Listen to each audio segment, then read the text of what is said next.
Resource officers will be heading to their jobs at public high schools next week. They won't be armed with weapons, even though the judiciary spent $9,000 to purchase them.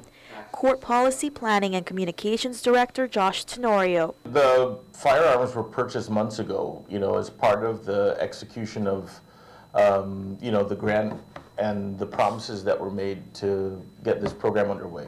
The judiciary purchased 22 caliber guns, holsters, and bullets for the 5 SROs back in September, but now it appears the courts are left footing a bill they thought would be paid by the Department of Education. The contractual agreement we have is that we go and front the expenses and get a reimbursement. So we've submitted the reimbursement for the firearms, and we're waiting for a formal response, although I've understood that they don't want to approve the expenditure. As we reported, Chief Justice Philip Carbolito stated that SROs would not be armed even though they are peace officers.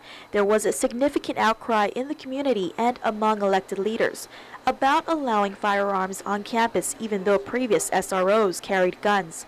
Carbolito said he wouldn't have the SROs bring weapons when they enter the schools next week, saying the Guam Education Board and the legislature would ultimately have to make the call. The Guam Education Board last week agreed that the Department of Education has a no-guns policy for school campuses island-wide, and they would leave that decision to the court's discretion. The Chief Justice already decided that we're not going to allow our court employees to have the firearms.